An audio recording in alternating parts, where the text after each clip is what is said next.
Hoje vamos falar de blindagem, levando a arte ao extremo na contagem regressiva até o tanque fora de série. Desde quando surgiu há menos de um século, nenhum artefato bélico tecnológico deixou seu rastro marcado na história como o tanque. Ele marcou presença em todos os grandes conflitos do século XX e XXI e não dá sinal de abandonar a arena. Mas quais são os maiores tanques?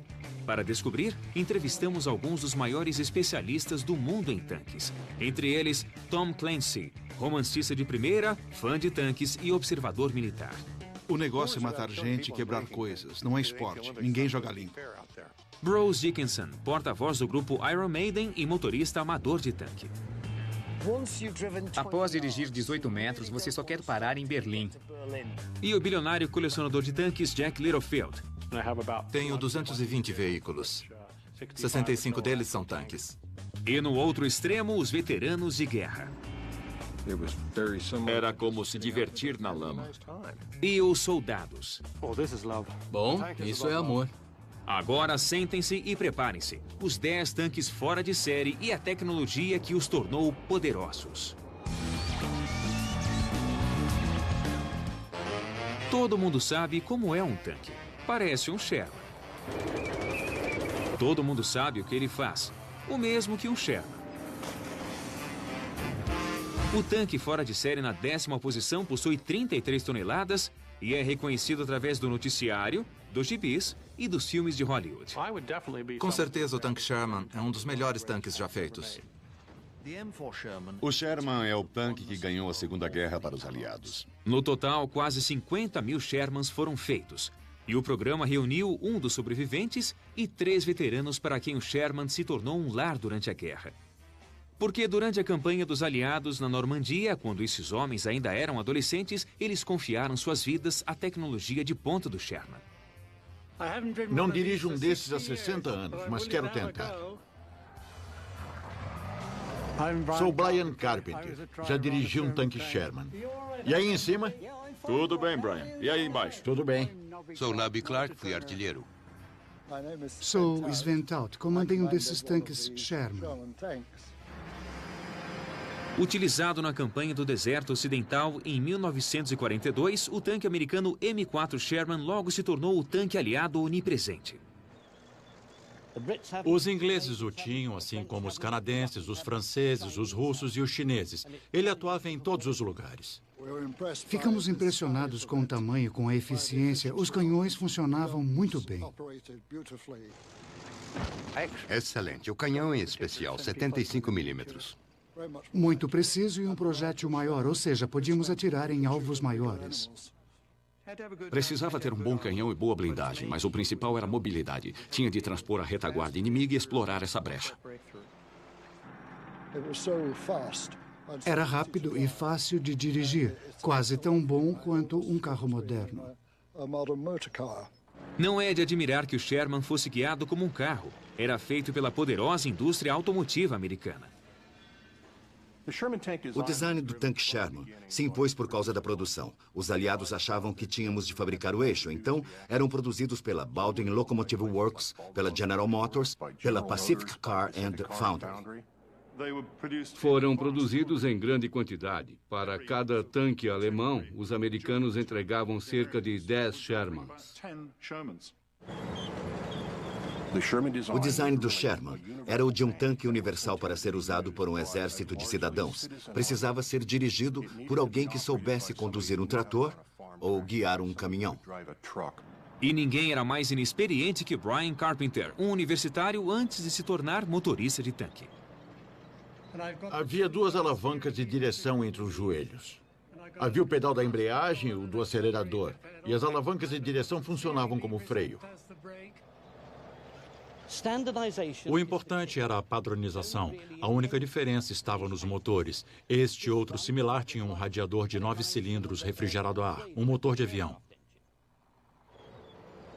Não achava que um motor Arrow fosse adequado a um veículo lento como um tanque. Mas tudo era reduzido. Em velocidade lenta, em primeira, ele só fazia 3 km por hora. Em velocidade máxima, na 5ª marcha, alcançava 35 km por hora. Mas precisava estar numa estrada lisa e nivelada. Numa encosta, a situação mudava.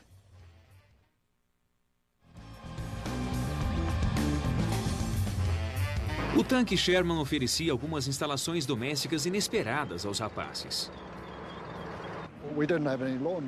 Não havia lavanderia. Lavávamos a roupa e o único jeito de secá-la era no escapamento que havia atrás. Ficava perto do motor e a roupa secava depressa. Enquanto esperavam as meias secarem, que tal uma xícara de chá? Punhamos a chaleira para ferver sobre o escapamento. Mas o Sherman oferecia mais que exercício e improvisação. Todo o design do tanque foi cuidadosamente pensado. A filosofia americana era usar o tanque como arma de ataque da infantaria. Assim, a blindagem era adequada a um veículo com muita mobilidade. Mantinha o inimigo em movimento e não era lento como os outros tanques. Mas o embate entre os tanques era algo inevitável. E quando Sherman, que era modestamente blindado, chegou à Europa no final de 42, ele foi vítima de uma nova geração de poderosos tanques alemães, cujos comandantes logo avaliaram seu desempenho.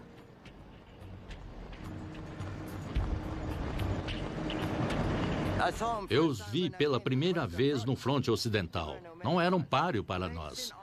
A blindagem fina era um alvo fácil. Era simples penetrá-la.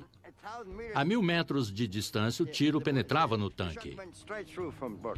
Uma má notícia para o Sherman, mas isso era só a metade. Havia 530 litros de gasolina nos tanques e quando o tiro penetrava, tudo explodia. Por isso, os alemães os chamavam de fogões Tommy. Certo. Porque queimavam facilmente. Mas apesar de todos os defeitos, no fim, foi o design original do Sherman que se mostrou decisivo. Se fizermos uma retrospectiva da Segunda Guerra, é óbvio que o tanque que é feito em massa vai vencer a guerra, não importa o lado. Quando encontrávamos os alemães, eles não vinham sozinhos. Haviam muitos deles e não tínhamos chance.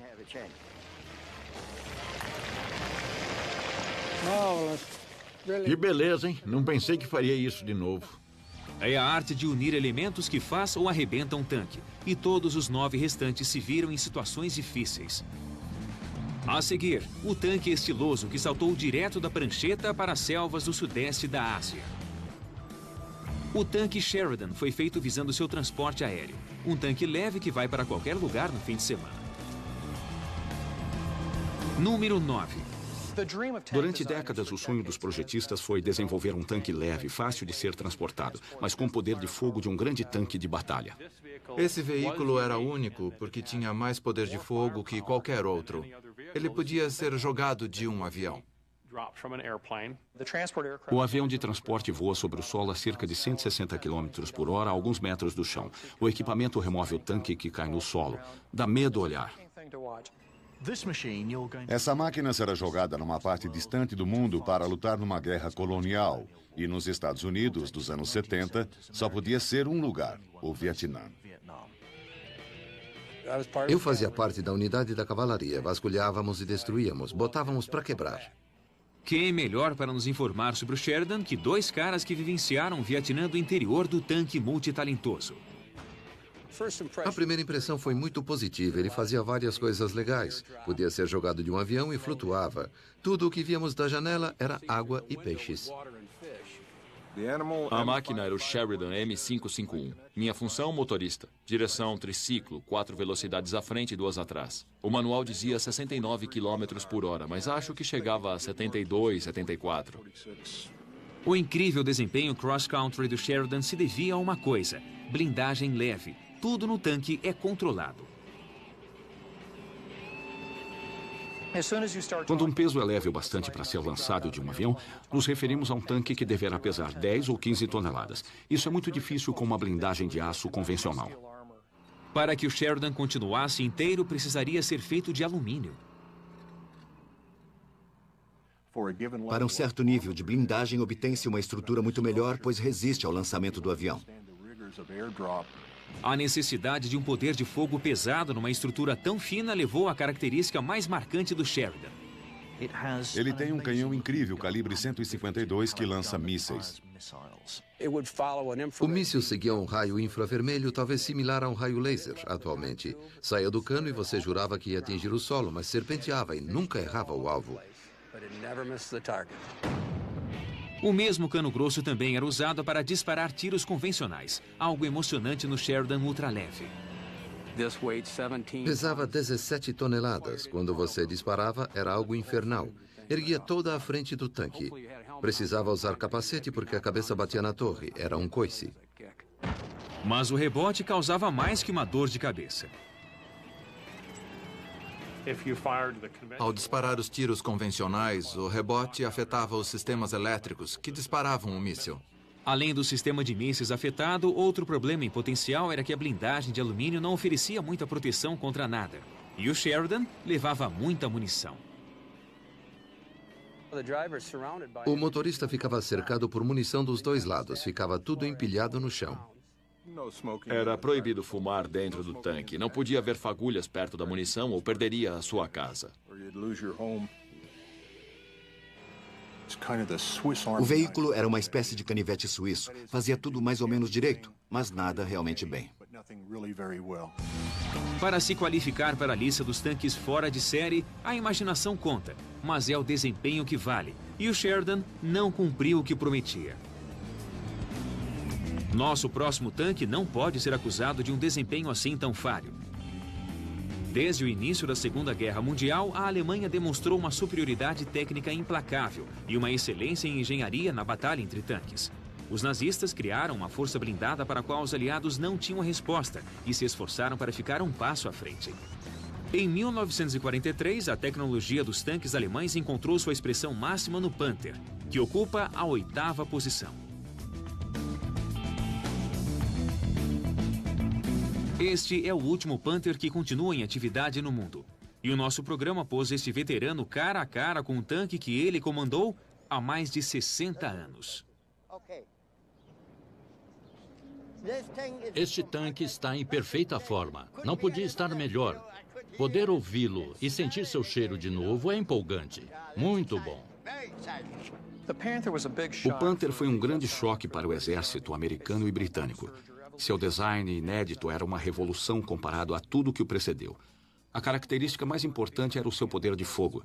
Tinha um canhão majestoso, longo, de 75 milímetros, que provavelmente foi o melhor da Segunda Guerra. Vamos lá!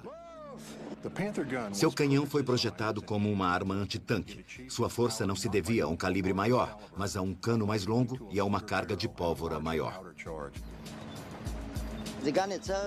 O canhão tinha um cano bem longo. E o tamanho é importante, porque quanto mais longo for o disparo no cano, maior a velocidade. Como os demais comandantes de Panther, Wolfgang Sterner ficou impressionado com a incrível potência do canhão. Com ele, você conseguia destruir um tanque inimigo a 2.000 metros, sem nenhum problema, qualquer tanque. O projeto original do Panther surgiu em função das experiências da Alemanha no fronte oriental. Em 1941, as táticas dos tanques alemães ruíram quando eles encontraram uma nova linhagem de tanques russos e ficaram horrorizados ao ver que eram bem melhores que os deles. Sem nenhum pudor, a reação alemã ante o novo inimigo foi copiá-lo, e a primeira coisa que surrupiou foi sua blindagem em declive. Esse foi o primeiro tanque que tivemos na Alemanha com uma blindagem inclinada. Tem cerca de 80 milímetros, mas por causa do declive, essa proteção equivale a 100 milímetros. Se for atingido na frente, o tiro desvia. Não satisfeito em apenas copiar o tanque soviético, o design do Panther pretendia melhorá-lo. Se olhar à frente do tanque, verá uma aparência grosseira. Não se trata de trabalho mal feito, mas de uma sofisticada tecnologia antiminas. Essa massa era usada assim de propósito. Depois era endurecida com um maçarico e servia para repelir as minas que se prendiam magneticamente. As melhorias não paravam na blindagem. Os alemães se orgulhavam de proporcionar uma completa recalchutagem na engenharia. Se um tanque russo tinha um mecanismo de 45 quilos para efetuar determinada tarefa, os alemães reduziam esse peso para 31 quilos. Eis o molde do motor do Panther. Pode reparar que é bem intrincado. Tem muitas seções finas, foi cuidadosamente elaborado. Uma unidade russa ou americana equivalente seria mais pesada e maior. Era um pouco mais grosseiro, mas esse design levava vantagem. Vou dar a ordem. Em marcha. Vai! O complicado Panther entrou em ação na Batalha de Kursk, o maior e mais perverso tanque de batalha da Segunda Guerra Mundial. Mas desde o início, as coisas saíram errado. A maioria deles quebrou antes de entrar em ação. Não estavam prontos para o combate. Foi precipitado levá-los para o fronte. Não foi uma situação muito impressionante a princípio. O problema com a engenharia complexa não era só a tendência ao fracasso, mas o fato de consumir tempo e recursos preciosos. Esses são os rolamentos principais do motor Maybach V12 que acionava o Panther. Uma bela peça de engenharia. Foram projetados para durar anos. O problema é que o Panther passava semanas ou meses em combate, e essa é uma das razões pelas quais os alemães perderam a guerra. Eles não podiam contar com a excelente engenharia que dava respaldo às suas armas. O caráter patriótico dos alemães busca muito a perfeição. Quando a perfeição não é necessária, é contraproducente. Dizem que se a Alemanha não fosse obcecada pela engenharia e tivesse construído tanques mais simples e em maior número, a guerra talvez tivesse um resultado diferente. Ainda assim, 1-0, mas para o outro lado. Seja como for, esse tanque merece por direito sua classificação em 8º lugar. O Panther é uma máquina que, se não existisse, teríamos de inventar. Se Saddam produzisse um tanque, seria o T-72, o 7º tanque fora de série. Nos anos 70, o conflito entre os soviéticos e a ideologia ocidental parecia estar no auge, e o símbolo da ameaça russa foi o tanque T-72. O T-72 foi um tanque construído pelos soviéticos para lutar na Terceira Guerra Mundial. O T-72 foi projetado para liderar uma investida soviética contra a Europa Ocidental, o tanque supremo de ataque. O T-72 era algo que realmente preocupava. Tinha uma blindagem grossa, boa mobilidade, um canhão grande e era discreto. Ele é 30 centímetros mais baixo que um tanque britânico e 45 centímetros mais baixo que um tanque americano atual. Era um alvo difícil de ser atingido, principalmente se viesse em velocidade, em grande número e com a infantaria atrás dele. Parece bem empolgante. Ao olhar para ele, você vê que é largo, parrudo, tem um canhão grande e ao dirigi-lo você se sente poderoso. Ele quer ação e é divertido guiá-lo. A maior surpresa que tínhamos com ele se devia ao canhão. Seu calibre era de 125 milímetros. E isso significava grandes problemas. O cano soviético era 5 milímetros mais largo que os canos ocidentais, o que significava projéteis maiores e mais penetração na blindagem. Mas o que revolucionou foi o fato de os projéteis serem carregados automaticamente. A parte de trás do canhão está acoplada a um carregador automático. A munição vem através dessas saliências no piso e fica nesta posição. O soquete sai de trás da torre e empurra a munição. O carregador automático dispensa um soldado e, com isso, pode-se reduzir o tamanho do tanque, que se torna um alvo difícil de atingir. Remover um membro da guarnição reduzia imediatamente o peso do tanque em cerca de 12 toneladas, o peso da blindagem necessária para proteger esse soldado. Isso aumentava a velocidade e a maniabilidade dos tanques, mas o T-72 foi além. Encolheu o interior de modo que até os membros restantes precisassem ser especialmente selecionados. Se você tivesse mais de 1,60 m, minha mulher é mais alta que isso. Não cabia no T-72. Ali só entrava baixinho. O T-72 se adequava perfeitamente ao estereótipo ocidental do tanque soviético. Uma máquina de matar brutalmente eficiente. Mas será que o T-72 era de fato tudo o que diziam? Os oficiais da inteligência ficaram apavorados. Olhavam o armamento soviético e diziam: "Ah, minha nossa, os russos finalmente conseguiram. É a coisa mais mortal que existe. Levaremos a pior se tivermos de enfrentá-lo." Era uma armadilha letal, como tudo que os russos já construíram. Para começar, há o carregador automático. Ele feria quem lidava com a munição. Era comum os membros da guarnição perderem os braços para o carregador automático ao tentar inserir o projétil. Mas há algo muito pior. O T-72 tinha sua munição exposta e, muitas vezes, um acidente fazia o tanque todo explodir. Era uma máquina mortal que ameaçava a guarnição. A probabilidade de as guarnições do T-72 temerem o tanque quase tanto quanto o Pentágono depõe contra ele no final. O T-72 fica em 7º lugar. Enquanto a destruição mútua deixava todos tristes nos dois lados da cortina de ferro, os suecos tentavam achar um jeito de mudar a imagem do tanque e torná-lo um instrumento da paz. O tanque S aparece como o 6º tanque fora de série, a opção dos pacifistas. Quando os especialistas o viram pela primeira vez, não quiseram acreditar. O tanque S surpreendeu todo mundo. Era bem diferente do tanque convencional. Deixou muita gente de queixo caído até aprenderem a aceitá-lo. O tanque S é uma das ideias mais tolas que já surgiu nos últimos 50 anos. Ele nos fez repensar sobre os tanques e sua essência. Com seu canhão sem torre, a grade protetora, motores duplos e a chapa metálica embutida, o tanque S é simplesmente único e sua audácia surpreendeu até os suecos. Fiquei surpreso quando o vi pela primeira vez, porque nunca vira algo assim. Fui o primeiro soldado do exército sueco no tanque S em 62. Nosso programa foi à Suécia para descobrir o porquê disso tudo. A Suécia é um país neutro que se vê entre o Pacto de Varsóvia de um lado e a OTAN do outro. Precisa de uma postura que mostre defesa robusta para que ninguém a invada. O tanque S foi projetado para enfrentar um ataque desferido pela Rússia em sua direção. Até para o observador mais casual, o tanque S tem uma característica particularmente admirável: nenhuma torre. Foi projetado para combater em área de florestas. As estradas estreitas nas florestas não permitem tanques com torre. Não havia espaço sequer para girar o canhão. A primeira coisa que os suecos perceberam foi que não precisavam de uma torre.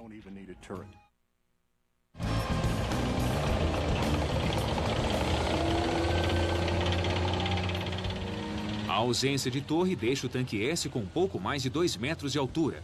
Muito útil se a tática principal é a dissimulação. Um tanque S tem a habilidade de se enterrar no buraco. A única coisa que se vê é o cano do canhão e quase mais nada. Foi projetado para atirar e fugir. Sob o assédio dos tanques inimigos, ele pode atingir alguns, fugir na direção oposta e voltar a se enterrar. Sob condições de batalha, o tanque S era inviolável. Toda a guarnição ficava protegida dentro do tanque, mas quando o programa visitou o local, não oferecendo nenhuma ameaça, todos puderam se expor e observar. Olhos extras para o condutor. É muito fácil dirigi-lo e até divertido. Se estiver numa estrada a 50 ou 55 km por hora, dá para virar 180 graus em menos de um segundo. Se for bom o bastante.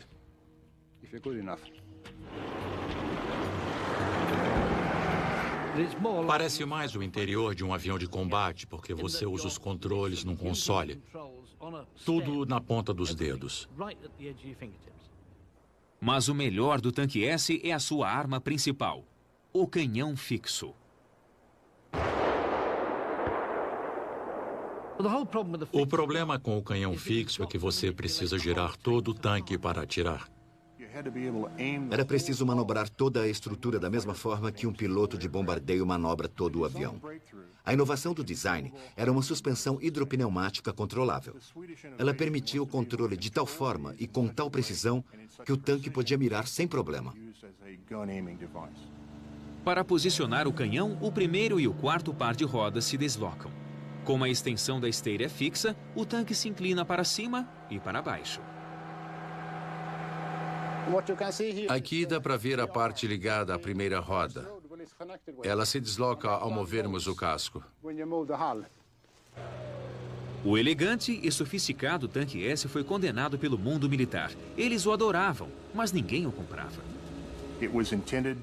Servia para combater o exército russo em terreno sueco usando táticas bélicas suecas. Era tão adequado a essa missão que não servia para mais ninguém no mundo.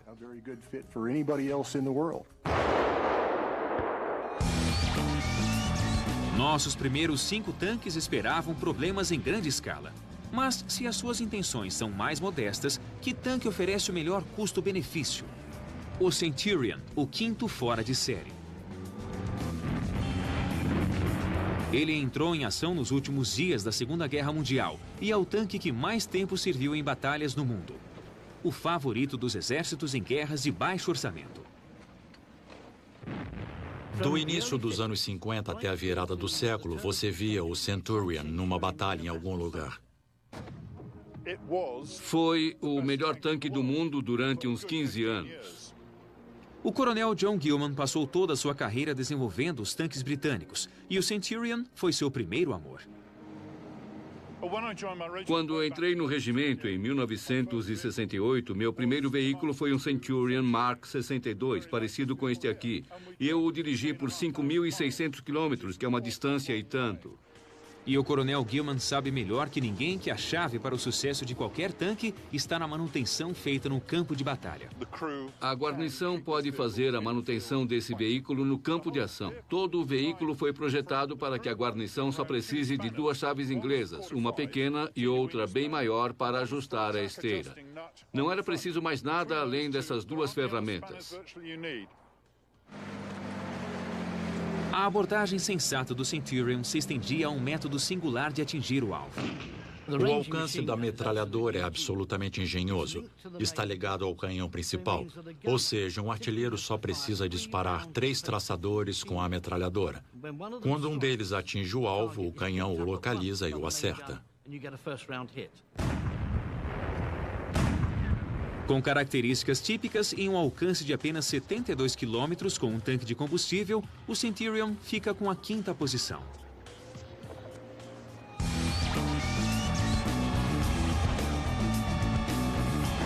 Em 1970, ao se ver sem amigos no mundo e cercadas por vizinhos enfurecidos, as forças de defesa israelenses decidiram criar seu próprio tanque. Em 4º lugar, o Merkava, o tanque do tipo faça você mesmo. Das colinas de Golan até a faixa urbanizada de Gaza, Israel enfrenta uma série de exigências defensivas. O Merkava é um veículo bem-sucedido porque faz 2 coisas. Pode combater na área urbana e também cumprir seu papel tradicional e lutar em terreno aberto nas colinas de Golã. O Merkava é uma invenção de Israel.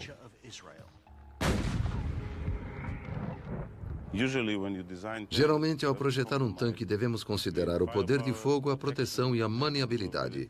No nosso caso, proteção e sobrevivência são as coisas mais importantes. A sobrevivência é uma grande questão para um país com uma população menor que a de Londres e um exército composto por homens e mulheres. Sou Elinor Kushnia, sou instrutora de tanque na Escola das Forças Armadas. Ensino soldados a dirigir tanques.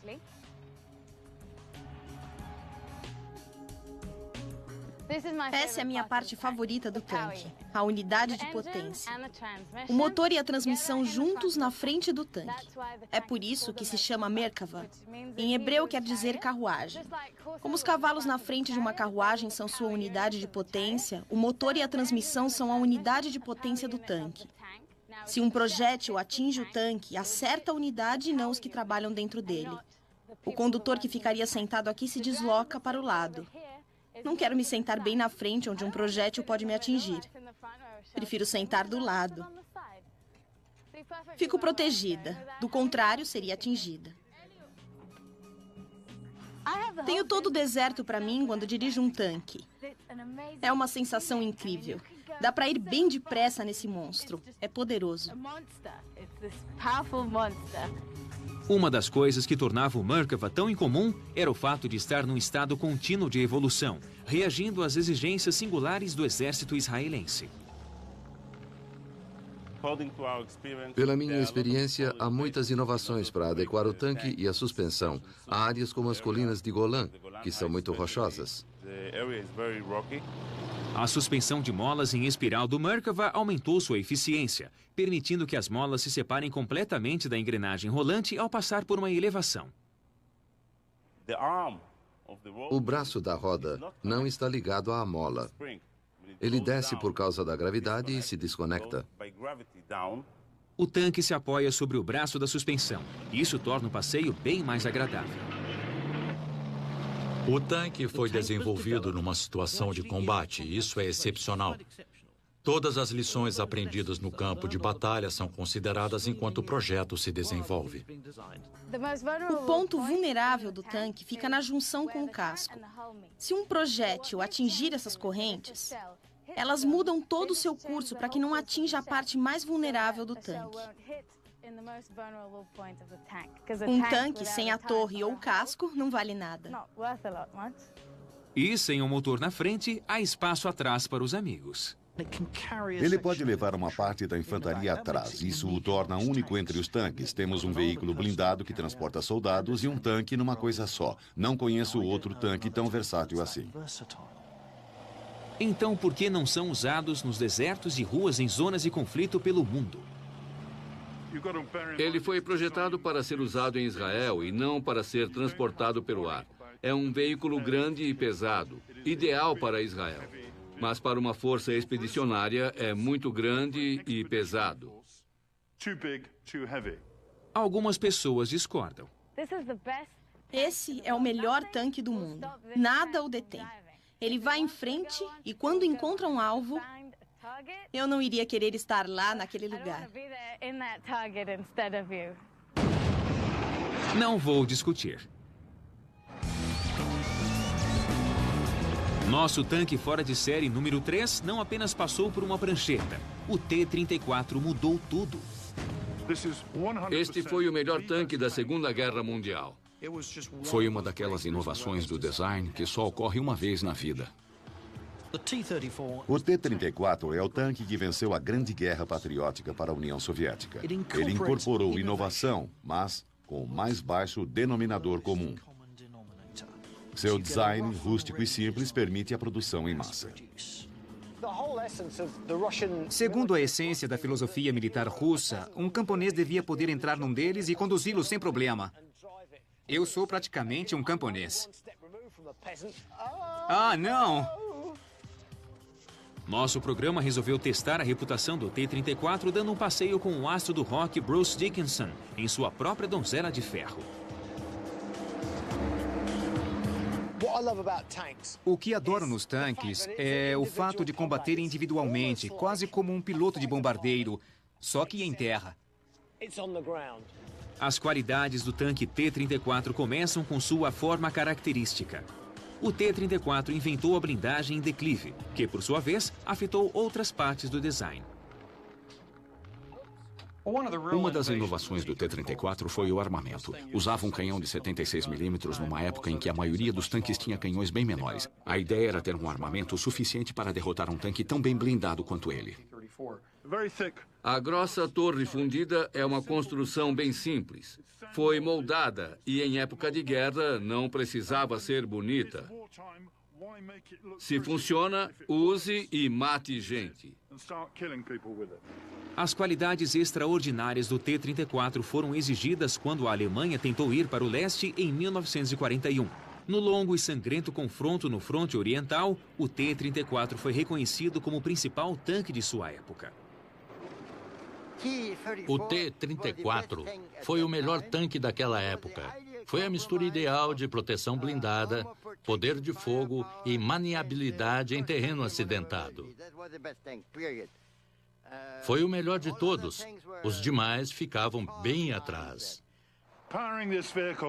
O que movimenta esse veículo é um V12 a diesel, um antigo motor de avião da Primeira Guerra.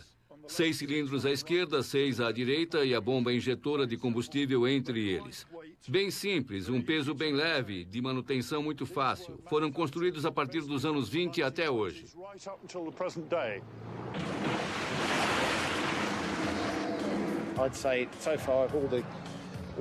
De todos os veículos desse tipo que já conduzi, este é o mais divertido e o mais sujo.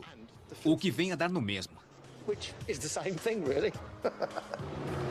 O T-34 transformou a Rússia de uma economia agrícola a uma superpotência. Um tanque capaz disso merece respeito. O T-34 é o terceiro tanque fora de série. O penúltimo tanque fora de série tem tantas melhorias que nenhum outro tanque em seu juízo perfeito desafiaria para uma luta. O Abrams gosta de procurar problema. É o número 2. O tanque é grande, bem protegido, extremamente veloz e tem um ótimo canhão. Tem uma tecnologia surpreendente. Dá medo pensar no quanto supera os tanques que existiam na geração anterior. Um único Abrams pode enfrentar um ou mais tanques no campo de batalha e ainda vencer. O M1 Abrams é o Rolls-Royce dos tanques modernos. Ele apoiou os americanos em várias guerras. Fui atingido na lateral, na frente e na traseira. Fui atingido bem aqui nesta área. Entramos em Bagdá sabendo que podíamos ser atingidos por cima. Fomos atingidos por metralhadoras e granadas impulsionadas por foguete. Essas granadas foram projetadas para destruir veículos. Tais granadas são armas tremendamente destruidoras, capazes de perfurar 75 centímetros de blindagem de aço. Mas o tanque Abrams é revestido por uma nova geração de blindagem laminada, leve e capaz de lidar com essas granadas. Sua composição ultra-secreta salvou a vida do tenente Montgomery. O primeiro tiro acertou bem aqui. E explodiu. Destruiu a metralhadora calibre 50 e toda a munição que eu tinha. Eu estava bem aqui. A escotilha estava quase fechada quando houve a explosão. O tanque fez exatamente o que devia fazer, absorveu o impacto. Foi um bom tiro, mas foi a última coisa que fez. O tanque atrás de mim o acertou. Mas o Abrams é muito mais que uma concha blindada. Ele foi projetado para proteger os amigos e repelir os inimigos. Tem um poder de fogo impressionante. Teoricamente, em menos de 5 minutos, pode dizimar um batalhão inteiro do inimigo. Quem desloca o Abrams de 68 toneladas é um motor a jato de 1.500 cavalos. Se tirar o regulador do motor, ele ultrapassa 112 km por hora. Depois que você entra nele, leva alguns segundos para embalar, mas depois nada irá detê-lo, até você pisar no freio. O uso de um motor a jato de avião tem sido uma fonte de controvérsia desde que o Abrams foi pela primeira vez a um poço de gasolina. Ele comporta 1.900 litros com o tanque cheio, consumindo quase 2 litros a cada quilômetro e meio. Consome cerca de 30 litros para ligar o motor, o que é bastante. Tirando o problema do combustível, o motor a jato também gera um escape superaquecido. Sai um grande efluxo por trás, como um maçarico. E você fica bem em cima de um míssil. Isso não é legal. Apesar disso, o Abrams continua a exibir força, mostrando que a guerra entre tanques continua no século XXI. A Alemanha foi proibida de fazer tanques após a Segunda Guerra Mundial. Eles não agiram direito com os que tinham.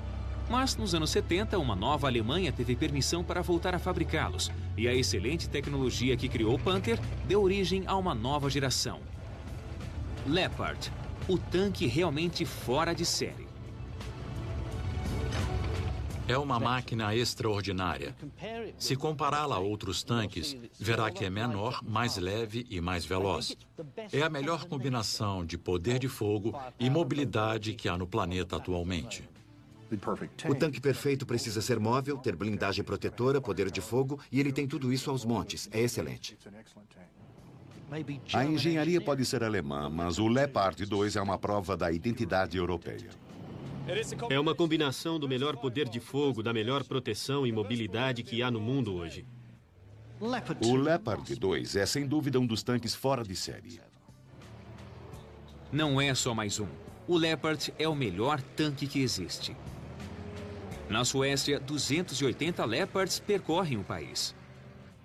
Após o desaparecimento do tanque S, a Suécia deixou de fazer seus próprios tanques e resolveu comprar um substituto. O Leopard alemão superou de longe a competição. Você deixaria seu garoto de 18 anos tirá-lo da garagem? Meu nome é Johnson. Sou o motorista. Sou o comandante, Christian Jossen. Sou Chess Kelly, artilheiro. Sou Joseph Rosen, o carregador.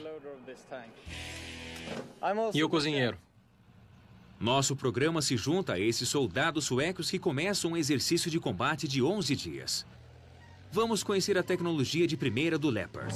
6 meses atrás, eles saíram de casa para servir o exército e provavelmente nunca dirigiram um tanque.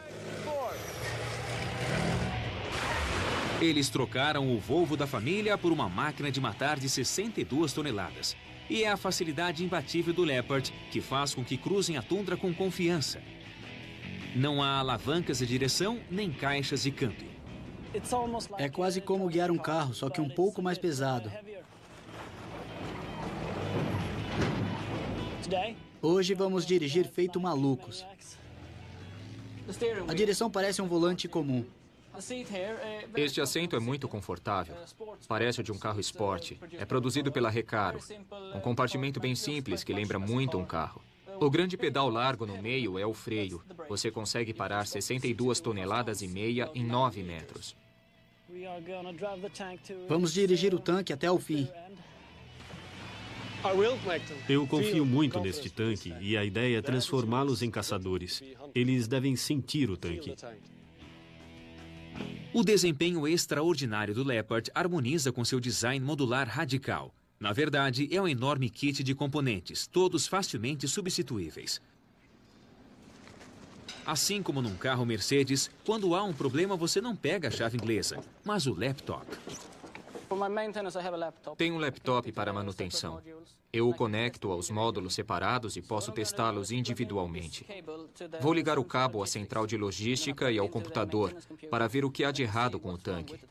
Por exemplo, se houver um problema com a unidade de força, basta removê-la, levá-la à oficina e trocá-la por uma nova. É só instalar e o tanque está pronto. O motor do Leopard é outro fator incomparável. Nada novo ou chocante, apenas sólido e confiável. É um motor industrial e marítimo bem comum. Ele tem cerca de 1.500 HP. É um motor V12. 48 litros e 15 vezes mais torque que um carro normal.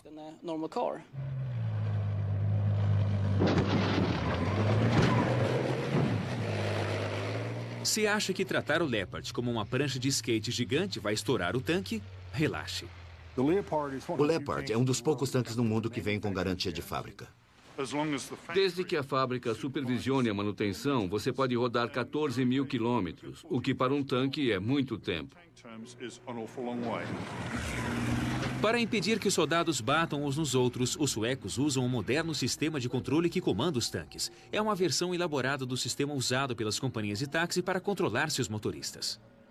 Basta controlar o mapa. Posso centralizá-lo no meu tanque ou em outro qualquer, sem problema. São inovações como essa que mantêm o Leopard um passo à frente dos demais. Ao conservar a maioria das informações nas telas e fora do sistema de rádio normal, eles podem concentrar a conversa pelo rádio nas coisas importantes.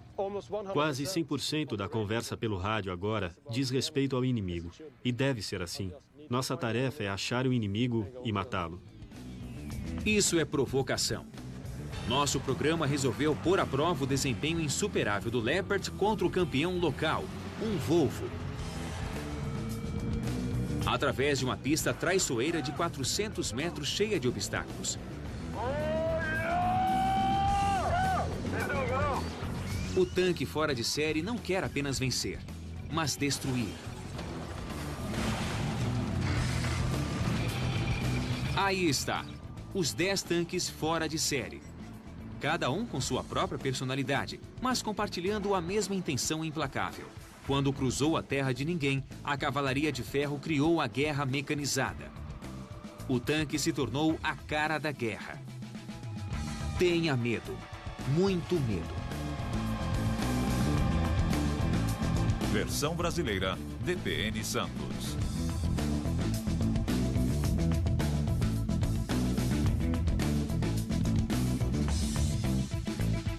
guarnições do T-72 temerem o tanque quase tanto quanto o Pentágono, depõem contra ele no final. O T-72 fica em 7º lugar. Enquanto a destruição mútua deixava todos tristes nos dois lados da cortina de ferro, os suecos tentavam achar um jeito de mudar a imagem do tanque e torná-lo um instrumento da paz. O tanque S aparece como o 6º tanque fora de série, a opção dos pacifistas. Quando os especialistas o viram pela primeira vez, não quiseram acreditar. O tanque S surpreendeu todo mundo. Era bem diferente do tanque convencional. Deixou muita gente de queixo caído até aprenderem a aceitá-lo. O tanque S é uma das ideias mais tolas que já surgiu nos últimos 50 anos.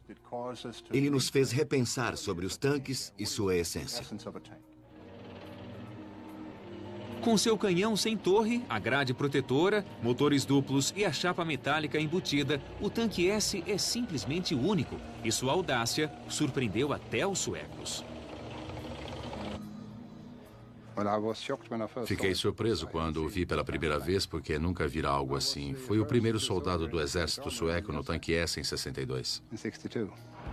Nosso programa foi à Suécia para descobrir o porquê disso tudo. A Suécia é um país neutro que se vê entre o Pacto de Varsóvia de um lado e a OTAN do outro. Precisa de uma postura que mostre defesa robusta para que ninguém a invada.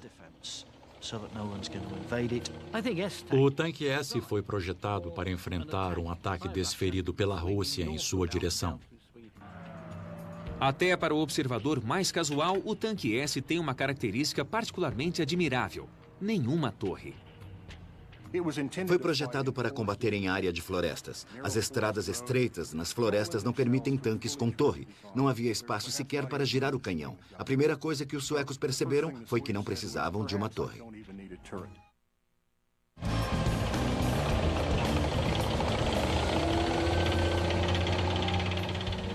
A ausência de torre deixa o tanque S com pouco mais de 2 metros de altura. Muito útil se a tática principal é a dissimulação. Um tanque S tem a habilidade de se enterrar no buraco.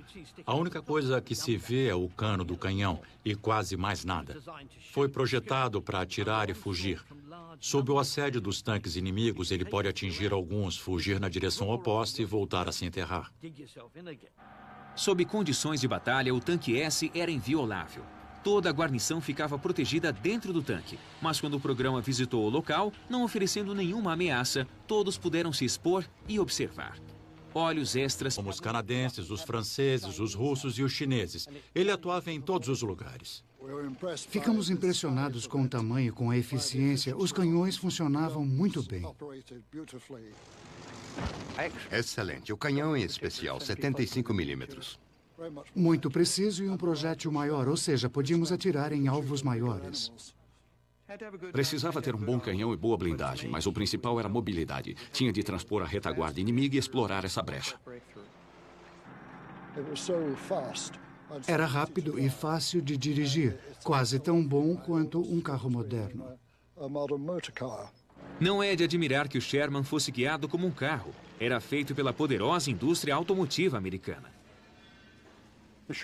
O design do tanque Sherman se impôs por causa da produção. Os aliados achavam que tínhamos de fabricar o eixo, então eram produzidos pela Baldwin Locomotive Works, pela General Motors, pela Pacific Car and Foundry. Foram produzidos em grande quantidade. Para cada tanque alemão, os americanos entregavam cerca de 10 Shermans. O design do Sherman era o de um tanque universal para ser usado por um exército de cidadãos. Precisava ser dirigido por alguém que soubesse conduzir um trator ou guiar um caminhão. E ninguém era mais inexperiente que Brian Carpenter, um universitário antes de se tornar motorista de tanque. Havia 2 alavancas de direção entre os joelhos.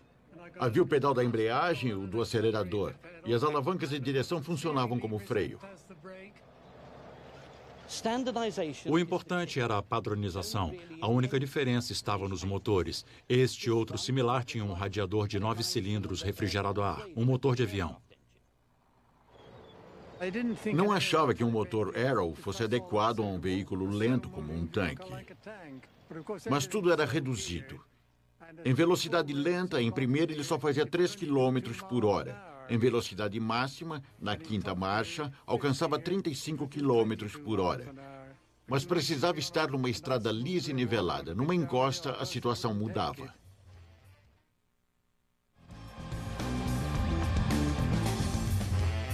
O tanque Sherman oferecia algumas instalações domésticas inesperadas aos rapazes. Não havia lavanderia. Lavávamos a roupa e o único jeito de secá-la era no escapamento que havia atrás. Ficava perto do motor e a roupa secava depressa. Enquanto esperavam as meias secarem, que tal uma xícara de chá? Punhamos a chaleira para ferver sobre o escapamento. Mas o Sherman oferecia mais que exercício e improvisação. Todo o design do tanque foi cuidadosamente pensado para achar um jeito de mudar a imagem do tanque e torná-lo um instrumento da paz. O tanque S aparece como o 6º tanque fora de série, a opção dos pacifistas. Quando os especialistas o viram pela primeira vez, não quiseram acreditar.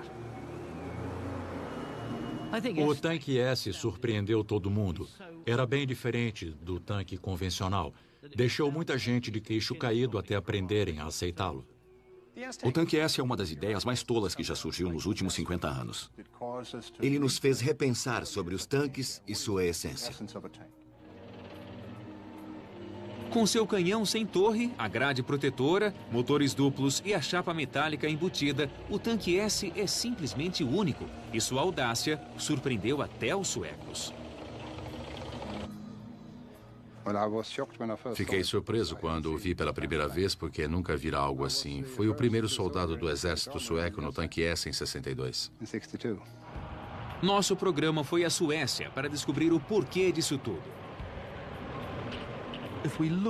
A Suécia é um país neutro que se vê entre o Pacto de Varsóvia de um lado e a OTAN do outro. Precisa de uma postura que mostre defesa robusta para que ninguém a invada.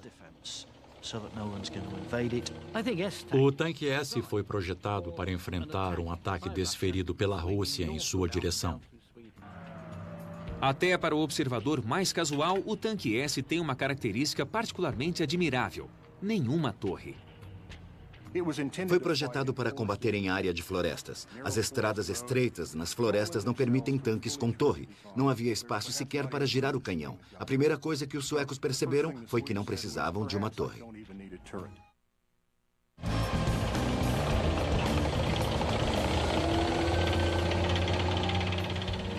A ausência de torre deixa o tanque S com um pouco mais de 2 metros de altura. Muito útil se a tática principal é a dissimulação. Um tanque S tem a habilidade de se enterrar no buraco. A única coisa que se vê é o cano do canhão e quase mais nada. Foi projetado para atirar e fugir. Sob o assédio dos tanques inimigos, ele pode atingir alguns, fugir na direção oposta e voltar a se enterrar. Sob condições de batalha, o tanque S era inviolável.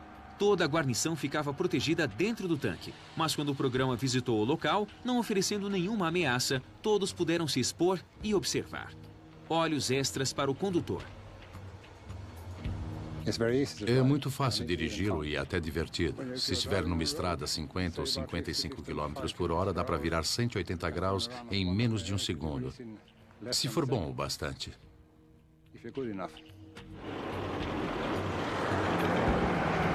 Se fizermos uma retrospectiva da Segunda Guerra, é óbvio que o tanque que é feito em massa vai vencer a guerra, não importa o lado.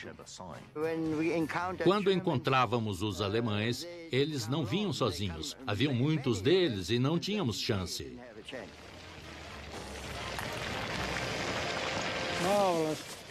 Que beleza, hein? Não pensei que faria isso de novo.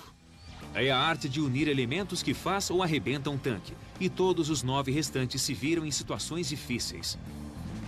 A seguir, o tanque estiloso que saltou direto da prancheta para as selvas do sudeste da Ásia. O tanque Sheridan foi feito visando seu transporte aéreo. Um tanque leve que vai para qualquer lugar no fim de semana. Número 9. Durante décadas, o sonho dos projetistas foi desenvolver um tanque leve, fácil de ser transportado, mas com poder de fogo de um grande tanque de batalha. Esse veículo era único porque tinha mais poder de fogo que qualquer outro. Ele podia ser jogado de um avião. O avião de transporte voa sobre o solo a cerca de 160 km por hora, a alguns metros do chão. O equipamento remove o tanque que cai no solo. Dá medo olhar. Essa máquina será jogada numa parte distante do mundo para lutar numa guerra colonial. E nos Estados Unidos, dos anos 70, só podia ser um lugar, o Vietnã. Eu fazia parte da unidade da cavalaria. Vasculhávamos e destruíamos. Botávamos para quebrar. Quem é melhor para nos informar sobre o Sheridan que dois caras que vivenciaram o Vietnã do interior do tanque multitalentoso? A primeira impressão foi muito positiva. Ele fazia várias coisas legais. Podia ser jogado de um avião e flutuava.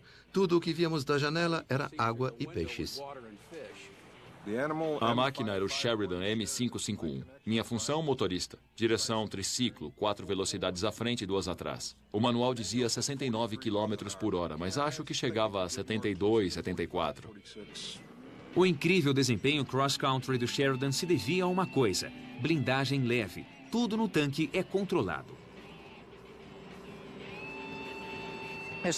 Quando um peso é leve o bastante para ser lançado de um avião, nos referimos a um tanque que deverá pesar 10 ou 15 toneladas. Isso é muito difícil com uma blindagem de aço convencional. Para que o Sheridan continuasse inteiro, precisaria ser feito de alumínio. Para um certo nível de blindagem, obtém-se uma estrutura muito melhor, pois resiste ao lançamento do avião. A necessidade de um poder de fogo pesado numa estrutura tão fina levou à característica mais marcante do Sheridan. Ele tem um canhão incrível, calibre 152, que lança mísseis. O míssil seguia um raio infravermelho, talvez similar a um raio laser, atualmente. Saía do cano e você jurava que ia atingir o solo, mas ser... Se fizermos uma retrospectiva da Segunda Guerra, é óbvio que o tanque que é feito em massa vai vencer a guerra, não importa o lado.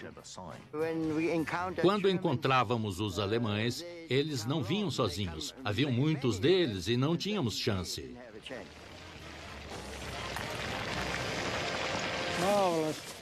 Que beleza, hein? Não pensei que faria isso de novo. É a arte de unir elementos que faz ou arrebenta um tanque. E todos os 9 restantes se viram em situações difíceis. A seguir, o tanque estiloso que saltou direto da prancheta para as selvas do sudeste da Ásia. O tanque Sheridan foi feito visando seu transporte aéreo. Um tanque leve que vai para qualquer lugar no fim de semana. Número 9. Durante décadas, o sonho dos projetistas foi desenvolver um tanque leve, fácil de ser transportado, mas com poder de fogo de um grande tanque de batalha. Esse veículo era único porque tinha mais poder de fogo que qualquer outro. Ele podia ser jogado de um avião. O avião de transporte voa sobre o solo a cerca de 160 km por hora, a alguns metros do chão. O equipamento remove o tanque que cai no solo. Dá medo olhar. Essa máquina será jogada numa parte distante do mundo para lutar numa guerra colonial. E nos Estados Unidos, dos anos 70, só podia ser um lugar, o Vietnã. Eu fazia parte da unidade da cavalaria. Vasculhávamos e destruíamos. Botávamos para quebrar. Quem é melhor para nos informar sobre o Sheridan que dois caras que vivenciaram o Vietnã do interior do tanque multitalentoso? A primeira impressão foi muito positiva. Ele fazia várias coisas legais. Podia ser jogado de um avião e flutuava. Tudo o que víamos da janela era água e peixes. A máquina era o Sheridan M551. Minha função, motorista. Direção, triciclo, 4 velocidades à frente e 2 atrás. O manual dizia 69 km por hora, mas acho que chegava a 72, 74. O incrível desempenho cross-country do Sheridan se devia a uma coisa: blindagem leve. Tudo no tanque é controlado. Quando um peso é leve o bastante para ser lançado de um avião, nos referimos a um tanque que deverá pesar 10 ou 15 toneladas. Isso é muito difícil com uma blindagem de aço convencional. Para que o Sheridan continuasse inteiro, precisaria ser feito de alumínio. Para um certo nível de blindagem, obtém-se uma estrutura muito melhor, pois resiste ao lançamento do avião. A necessidade de um poder de fogo pesado numa estrutura tão fina levou à característica mais marcante do Sheridan. Ele tem um canhão incrível, calibre 152, que lança mísseis. O míssil seguia um raio infravermelho, talvez similar a um raio laser, atualmente. Saia do cano A habilidade imbatível do Leopard, que faz com que cruzem a tundra com confiança. Não há alavancas de direção, nem caixas de câmbio. É quase como guiar um carro, só que um pouco mais pesado. Hoje vamos dirigir feito malucos. A direção parece um volante comum. Este assento é muito confortável. Parece o de um carro esporte. É produzido pela Recaro. Um compartimento bem simples que lembra muito um carro. O grande pedal largo no meio é o freio. Você consegue parar 62 toneladas e meia em 9 metros. Vamos dirigir o tanque até o fim. Eu confio muito neste tanque e a ideia é transformá-los em caçadores. Eles devem sentir o tanque. O desempenho extraordinário do Leopard harmoniza com seu design modular radical. Na verdade, é um enorme kit de componentes, todos facilmente substituíveis. Assim como num carro Mercedes, quando há um problema você não pega a chave inglesa, mas o laptop. Tenho um laptop para manutenção. Eu o conecto aos módulos separados e posso testá-los individualmente. Vou ligar o cabo à central de logística e ao computador para ver o que há de errado com o tanque. Por exemplo, se houver um problema com a unidade de força, basta removê-la, levá-la à oficina e trocá-la por uma nova. É só instalar e o tanque está pronto. O motor do Leopard é outro fator incomparável. Nada novo ou chocante, apenas sólido e confiável. É um motor industrial e marítimo bem comum. Ele tem cerca de 1.500 HP. É um motor V12. 48 litros e 15 vezes mais torque que um carro normal.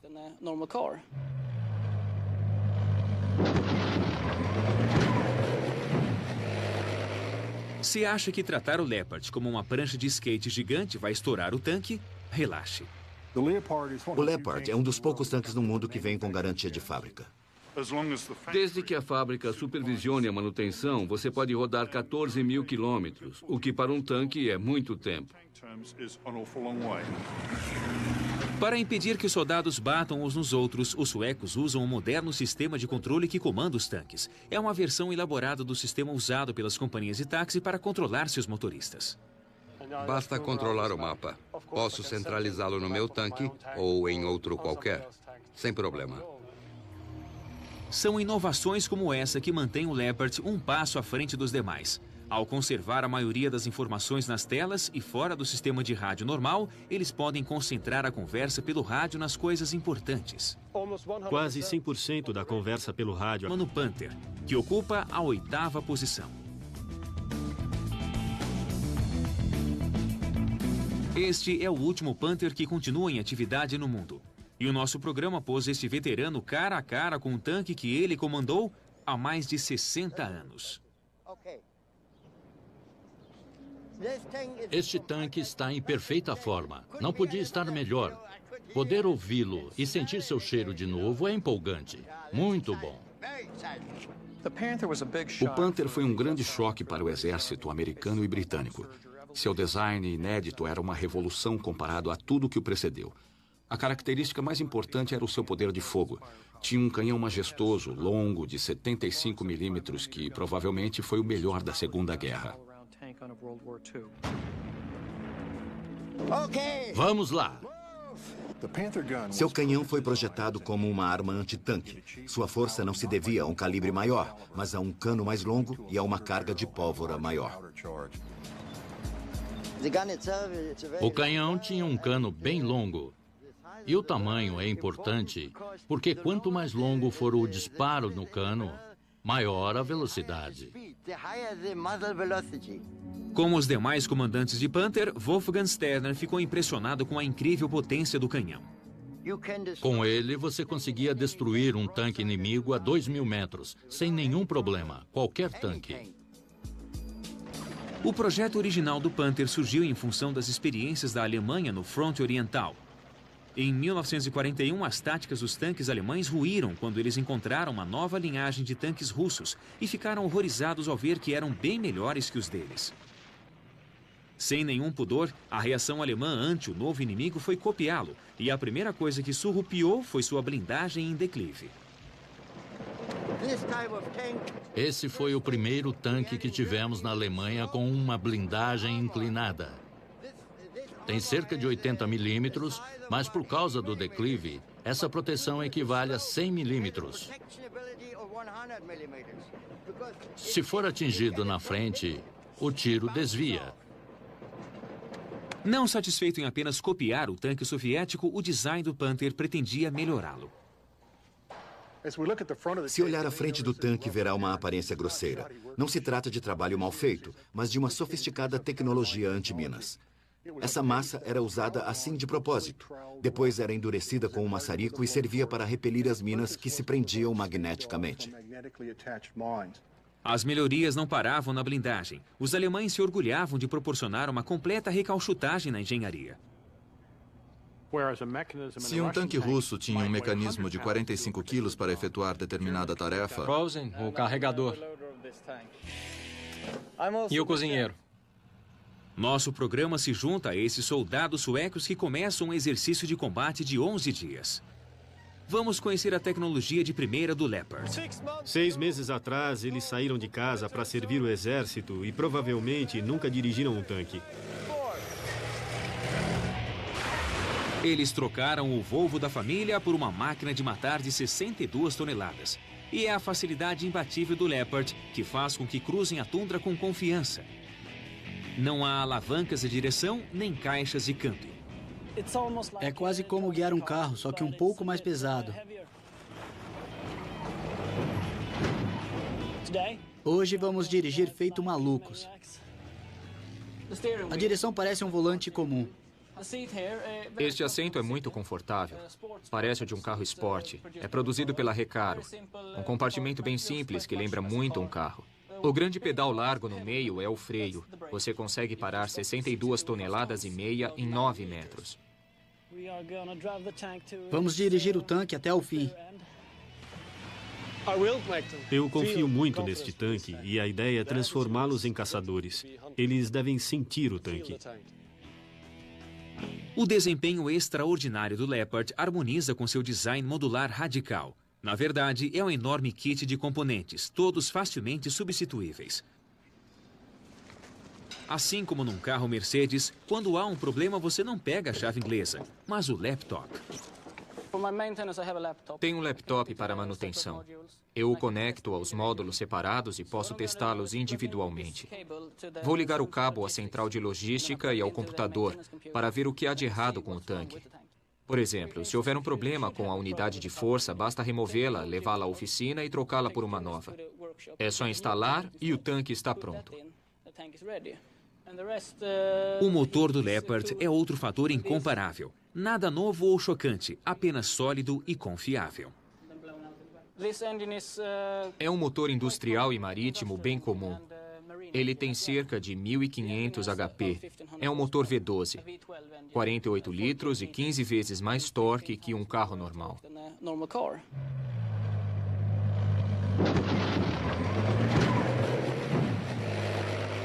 Se acha que tratar o Leopard como uma prancha de skate gigante vai estourar o tanque, relaxe. O Leopard é um dos poucos tanques no mundo que vem com garantia de fábrica. Desde que a fábrica supervisione a manutenção, você pode rodar 14 mil quilômetros, o que para um tanque é muito tempo. Para impedir que os soldados batam uns nos outros, os suecos usam um moderno sistema de controle que, com isso, merece respeito. O T-34 é o terceiro tanque fora de série. O penúltimo tanque fora de série tem tantas melhorias que nenhum outro tanque em seu juízo perfeito desafiaria para uma luta. O Abrams gosta de procurar problema. É o número 2. O tanque é grande, bem protegido, extremamente veloz e tem um ótimo canhão. Tem uma tecnologia surpreendente. Dá medo pensar no quanto supera os tanques que existiam na geração anterior. Um único Abrams pode enfrentar um ou mais tanques no campo de batalha e ainda vencer.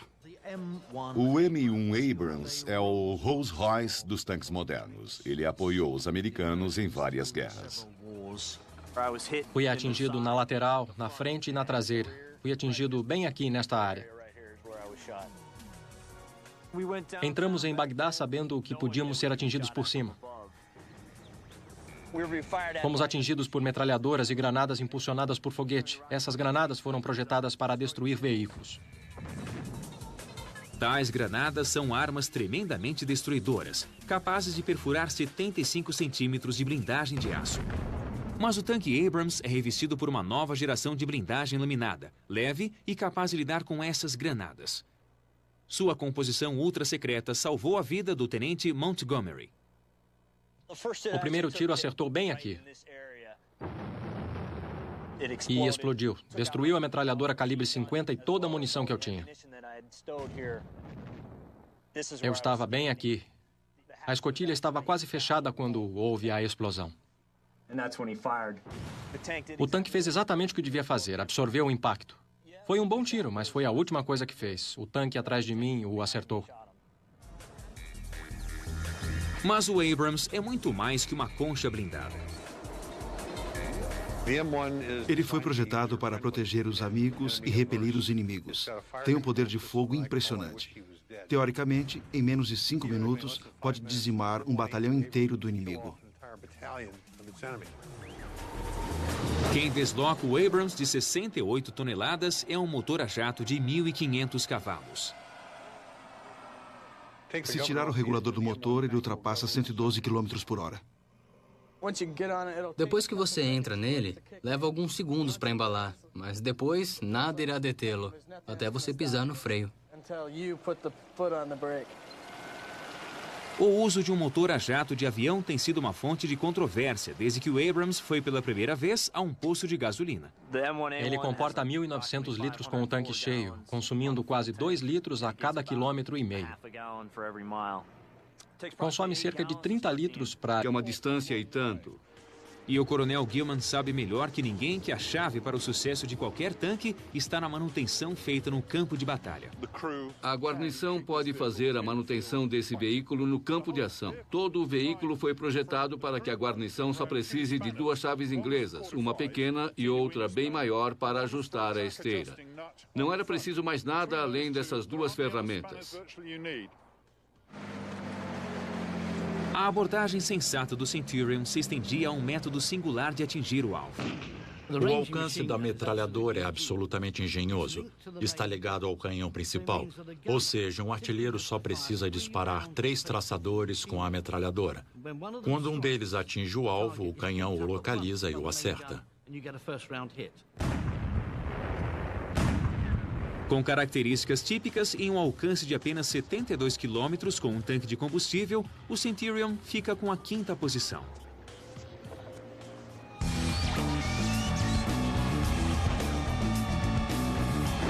Em 1970, ao se ver sem amigos no mundo e cercadas por vizinhos enfurecidos, as forças de defesa israelenses decidiram criar seu próprio tanque. Em 4º lugar, o Merkava, o tanque do tipo faça você mesmo. Das colinas de Golan até a faixa urbanizada de Gaza, Israel enfrenta uma série de exigências defensivas. O Merkava é um veículo bem sucedido, porque faz 2 coisas. Pode combater na área urbana e também cumprir seu papel tradicional e lutar em terreno aberto nas colinas de Golã. O Merkava é uma invenção de Israel.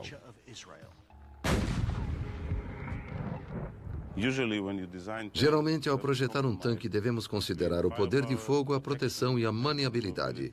No nosso caso, proteção e sobrevivência são as coisas mais importantes.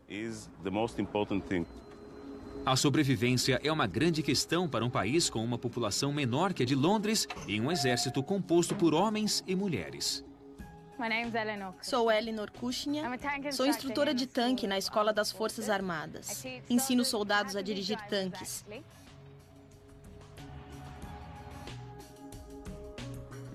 Essa é a minha parte favorita do tanque, a unidade de potência. O motor e a transmissão juntos na frente do tanque. É por isso que se chama Merkava. Em hebreu quer dizer carruagem.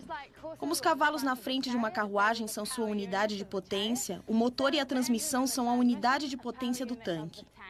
Se um projétil atinge o tanque, acerta a unidade e não os que trabalham dentro dele. O condutor que ficaria sentado aqui se desloca para o lado. Não quero me sentar bem na frente, onde um projétil pode me atingir.